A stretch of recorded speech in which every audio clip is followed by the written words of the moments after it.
Last session में class 10th में आपको एसिड बेस के बारे में डिस्कस किया गया था। आज का टॉपिक है आपका पीएच। पीएच ये ग्रीक लैंग्वेज से बना हुआ वर्ड है। इसका मीन्स होता है पोर्ट मीन्स होता है पावर। पावर से अर्थ है कि इसकी P for power of hydrogen ion concentration. तो पीएच की डिफिनीशन हम देख सकते हैं, डिफाइन कर सकते हैं, a number by which negative power of 10 has to be raised in order to express the concentration of hydrogen ion of the solution। कहने का मतलब जो नंबर ऑफ नेगेटिव पावर है 10 has to be raised in order to express the concentration of hydrogen ion, it is known as pH। अब pH को अगर आपको identify करना होता है, कहने का मतलब H प्लस का जो कंसंट्रेशन है 10 की पावर माइनस pH, ये इसकी जितनी भी पावर होगी वही उसकी pH कहलाती है। अब जैसे ही H प्लस है तो यहाँ पर लिखा है 10 की पावर माइनस 1, तो इसकी pH क्या हो जाएगी 1। इसी तरह से 10 की पावर माइनस 4 H प्लस की, तो इसकी pH क्या हो जाएगी 4। अब यहाँ पर एक स्केल की बात आती है, pH स्केल।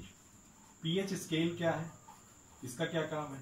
pH स्केल, इससे हम किसी भी एसिड बेस की हम वैल्यू पता कर पाते हैं कि ये एसिड है या बेस है। तो इसकी pH होती है 0 से लेकर 14 तक। तो 0 1 2 3 4 5 6 और 7 8 9 10 11 12 13 14। तो यहाँ पर जो आपकी 6 तक कंडीशन आपकी होती है, कहने का मतलब इस कंडीशन में अगर आप चलते हैं तो ये कहलाती है स्ट्रॉन्ग एसिड्स। स्ट्रॉन्ग एसिड के बाद जो कंडीशन आपकी कहलाती है 1 2 3 4, ये सब स्ट्रॉन्ग एसिड होगी। फिर इससे थोड़ा वीक एसिड में आ जाएंगे तो 5 6 कंडीशन होगी। 7 पर आएंगे तो ये न्यूट्रल पीएच शो करती है। फिर 8 9 10 11 12 से लेकर 13 14 तक ये आपकी स्ट्रॉन्ग बेस शो करती है। तो इसको भी हम आइडेंटिफाई कर सकते हैं पीएच स्केल के अकॉर्डिंग। अगर उसकी पीएच इनके बीच में आ रही है तो ये एसिड कंडीशन कहलाएगी। अगर 7 के ऊपर जा रही है तो वो बेस की कंडीशन कहलाती है। और बीच की कंडीशन अगर आप देखें 7 आती है, 7 का अगर पीएच आप देखें तो ये न्यूट्रल कहलाती है। तो इससे भी हम आइडेंटिफाई कर सकते हैं कि सोल्यूशन आपका एसिडिक है या बेसिक है या न्यूट्रल है। अब बात आती है जो सबसे महत्वपूर्ण है, pH, role of importance of pH. PH का इंपॉर्टेंस हमारे डेली लाइफ में क्या है? तो इसके कई इंपॉर्टेंस हैं। पहला इंपॉर्टेंस हम देखते हैं, plants and animals are pH sensitive. यहां पर आप देखते हैं कि जो हमारा प्लांट होता है या एनिमल्स है, इनमें पीएच का बहुत महत्वपूर्ण रोल होता है। जो हमारा एनवायरमेंट होता है इसमें जनरली पीएच 7 से लेकर 7.8, इसमें जितने भी लिविंग ऑर्गेनिज्म होते हैं ये कैन सर्वाइव कर सकते हैं इस पीएच रेंज पर। लेकिन ऐसा होता नहीं है। यहाँ पर होता क्या है कि आप जानते हैं सराउंडिंग में कई प्रकार की गैसें भी इवॉल्व होती हैं। इसमें जो सबसे ज्यादा गैस आपकी इवॉल्व होती है सल्फर डाइऑक्साइड और नाइट्रोजन डाइऑक्साइड। अब ये क्या होती हैं, ये जब इन्वायरमेंट के अकॉर्डिंग जो गैसों के साथ ये मिक्सअप होती हैं तो ये एसिड रेन प्रोड्यूस कर देती हैं। कहने का मतलब ये एसिड रेन को प्रोड्यूस करती हैं, जैसे nitric acid, sulphurous acid, sulphuric acid, ये सब प्रोड्यूस करती हैं।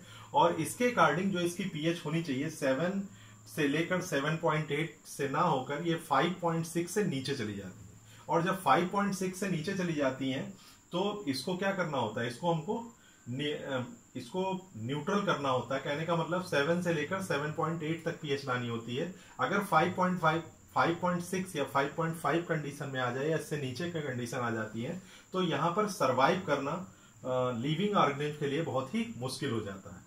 तो इसके लिए हम कंट्रोल कर सकते हैं न्यूट्रिलिटी। कहने का मतलब न्यूट्रल करके हम इसको कंट्रोल कर सकते हैं, एक्वाटिक एनिमल्स को भी और प्लांट को भी। दूसरी कंडीशन आती है pH in our digestive system. Digestive system में आप जानते हैं कि डाइजेस्टिव सिस्टम में आप जानते हैं, वी नो दैट, कि हमारे पेट में, स्टमक में HCl प्रोड्यूस होता है। और HCl का क्या वर्क होता है? HCl का वर्क होता है खाने, जो आपका फूड जा रहा है उसको डाइजेस्ट करना। लेकिन कभी कभी ऐसी कंडीशन हो जाती है कि जब HCl की मात्रा ज्यादा होने लगती है, जब HCl की मात्रा ज्यादा होने लगती है तो इससे हमको एसिडिटी प्रोड्यूस हो जाती है। एसिडिटी होने लगती है, पेन होने लगता है, इरिटेशन होने लगती है और हमारे स्टमक में लगता है कि फीलिंग ऑफ बर्निंग। कहने का मतलब पेट में जलन होने लगती है। तो एसिड की मात्रा जब ज्यादा बढ़ जाती है तो इसी को हम बोलते हैं एसिडिटी। अब एसिडिटी हो जाती है। एसिडिटी में कई प्रकार की प्रॉब्लम हो सकती हैं, पेन, इरिटेशन हो सकता है, फीलिंग ऑफ बर्निंग हो सकती है। तो यहाँ पर भी एसिड की जब मात्रा ज्यादा हो जाती है तो इस पर हम कोई वीक बेस का यूज कर देते हैं। अब वीक बेस में हम यूज कर सकते हैं मैग्नीशियम हाइड्रोक्साइड, या फिर इसी को हम बोलते हैं मिल्क ऑफ मैग्नीशिया। इसका क्या वर्क है? मिल्क ऑफ मैग्नीशिया का वर्क होता है कि जो भी आपका एसिड बन रहा है उसको क्या कर देती है, न्यूट्रलाइज कर देती है, और न्यूट्रलाइज करके हमको क्या बनाता है, साल्ट एंड वाटर। और साल्ट एंड वाटर जब बनेगा तो क्या होगा, हमारी जो बॉडी होगी, डाइजेस्टिव सिस्टम होगा, वो मेंटेन हो जाएगा, और जो फीलिंग ऑफ बर्निंग है या पेन ऑफ इरिएशन है, इससे हमको रिलैक्स मिलता है। जैसे आपने देखा होगा डाइजीन की जो बोतल होती है, डाइजीन में भी मैग्नीशियम हाइड्रोक्साइड का मिक्सचर ही होता है, मिल्क ऑफ मैग्नीशिया। ये भी क्या करती है, पेट के स्टमक को न्यूट्रलाइज कर देती है। इसका काम क्या होता है, स्टमक को न्यूट्रलाइज कर देना, एसिड को कंट्रोल करना। तो इसमें भी पीएच का रोल होता है। अगली कंडीशन आती है टूथ डीके। टूथ डीके कहने का मतलब जो आपके दांत होते हैं इसमें डीके शुरू हो जाता है। ये कैसे होता है, आप जानते हैं कि हम जो भी फूड यूज करते हैं या खाते हैं तो इसमें भी क्या होते हैं, जैसे स्वीट्स हैं या फूड के पार्टिकल्स हैं, तो इसमें बैक्टीरिया प्रेजेंट हो जाते हैं। और बैक्टीरिया प्रेजेंट होने के कारण, जो बैक्टीरिया प्रेजेंट होता है, mouth produce acid by degradation of sugar and food particles remaining in the mouth after eating. जब ये ईटिंग आप करते हैं तो ये क्या करता है, इसकी जो कंडीशन हो जाती है 5.5 से लोअर हो जाती है, जबकि इसकी जो पीएच होनी चाहिए वो होनी चाहिए 7.0। अब आपकी जो टूथ की एनिमल होती है वो होती है, टूथ की जो एनिमल बनी होती है वो किसकी बनी होती है, कैल्शियम फॉस्फेट की। जो व्हाइट कलर का आपको नजर आता है दांत पर, वो होती है कैल्शियम फॉस्फेट। ये जानते हैं जल्दी से डिसॉल्व नहीं होती, लेकिन जब एसिड की मात्रा होती है तो ये क्या कर देती है, क्रोट की प्रॉपर्टी शो कर देती है।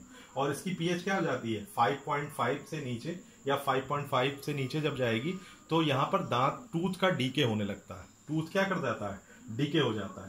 तो इसको करने के लिए आपको पता है क्या करते हैं हम लोग, पेस्ट करते हैं। पेस्ट से क्या होता है कि जो हमारे माउथ में एसिड की मात्रा बनी हुई है तो वो क्या कर देती है, इसको न्यूट्रलाइज कर देगी। और न्यूट्रलाइज करके क्या होगा, जो हमारा टूथ डीके हो रहा था उसको ये कंट्रोल कर देती है। वैसे सिंपली अगर आप गार्लिक कर देते हैं, गरारा जिसको आप बोलते हैं, गार्लिक कर लेंगे, या आप माउथ वॉश कर सकते हैं, कुछ भी कर सकते हैं, तो इससे भी हम टूथ डीके को कंट्रोल कर सकते हैं। तो इसकी पीएच को हम मेंटेन कर सकते हैं। तो अगर इसकी पीएच 5.5 या 5.5 से नीचे जाने लगती है तो टूथ डीके स्टार्ट हो जाता है। इसको भी हम मेंटेन कर सकते हैं डेली ब्रश करके, या गार्लिक करके, या माउथ वॉश करके, इसको हम कंट्रोल कर सकते हैं। चौथी कंडीशन आती है self defence bye animal and plants. इसमें भी आप देख सकते हैं कि self defence bye animal and plant. Animal और प्लांट की अगर हम बात करते हैं तो सबसे पहला एग्जाम्पल हम लेते हैं बी स्टिंग का। बी स्टिंग, जब आपको बी काटती है, स्टिंग करती है, काटना ना कहिए उसको, स्टिंग जब उसकी टच होती है तो क्या होता है, कॉजेस पेन एंड इरिएशन। वहां पर कॉज पेन होने लगता है और इरिएशन होने लगता है। आपको पता है कि जब स्टिंग टच करती है तो इससे पेन भी होता है और इरिएशन होने लगता है। तो इसमें क्या होता है कि इसको अगर आपको न्यूट्रलाइज करना है, क्योंकि यहाँ पर भी क्या होता है, कौन सा एसिड वो छोड़ती है, वहां पर एसिड छोड़ती है HCOOH। इसको हम बोलते हैं मेथेनोइक एसिड, मेथेनोइक एसिड, या इट इज नोन एज, और भी बोलते हैं इसको, फॉर्मिक एसिड। ये हमारे बॉडी में इंजेक्ट हो जाती है, और ये क्या है, एक प्रकार का एसिड है। और एसिड होने के कारण यहाँ पर पेन और इरिएशन होने लगता है। इसका हम यूज करके हम क्या कर सकते हैं कि यहाँ पर हम बेकिंग पाउडर का यूज कर सकते हैं। इसको जब बेकिंग पाउडर का यूज करेंगे तो क्या होगा, ये न्यूट्रलाइज हो जाएगा, और न्यूट्रलाइज होने के बाद ये क्या हो जाएगा, हमको कंट्रोल हो जाएगा, मतलब इसकी पीएच कंट्रोल हो जाएगी और हमको आराम मिल जाता है। दूसरा एक प्लांट और होता है, ये तो एनिमल की बात हो गई। प्लांट की हम बात करते हैं, नेटल एक प्लांट होता है। नेटल में sting the hair, sting of hair होते हैं नेटल लिव्स की। ये भी क्या होते हैं, जब ये अपनी सुरक्षा के लिए, जैसे कोई इनको टच करता है तो ये क्या करते हैं, इनकी ये भी स्टिंग, जैसे स्टिंग बी आपकी हो रही है उसी तरह से ये भी क्या होते हैं, मेथेनोइक एसिड रिलीज करते हैं। यहाँ पर भी मेथेनोइक एसिड होता है। इसको भी न्यूट्रलाइज करने के लिए हम बेकिंग सोडा या एथेनोइक एसिड का यूज करते हैं। लेकिन मान लीजिए आप किसी जंगल या फॉरेस्ट में चले गए, वहां पर तो आपको बेकिंग पाउडर और एथेनोइक एसिड मिलेगा नहीं। तो वहां पर एक प्लांट होता है जिसको हम बोलते हैं dog plant, it is known as dog plant. Dog plant क्या करता है, डॉग प्लांट एक प्रकार का बेसिक होता है। तो इसकी पत्ती को अगर आप वहां पर रगड़ दें, रब कर दें, तो रब करने पर क्या होता है कि जब उसको हम रब करेंगे तो इसकी जो पत्ती होती है, लीव्स होती है, ये क्या करती है, एसिडिटी को कंट्रोल कर देती है। कहने का मतलब एसिड की मात्रा को न्यूट्रलाइज कर देती है। तो इससे भी हमको आराम मिल सकता है। और अगर आप लेके गए हुए हैं बेकिंग सोडा या एथेनोइक एसिड, इसका भी यूज करके इसको हम न्यूट्रलाइज कर सकते हैं। तो ये तो हो गई पीएच के इंपॉर्टेंस की बात कि हमारी बॉडी में या एवरीडे लाइफ में इसका क्या यूज है पीएच का, ये मैंने आज आपको बताया। नेक्स्ट वीडियो में हम आपको साल्ट के बारे में बताएंगे, जो इंपॉर्टेंट साल्ट हैं वो डिस्कस किए जाएंगे। Thank you student.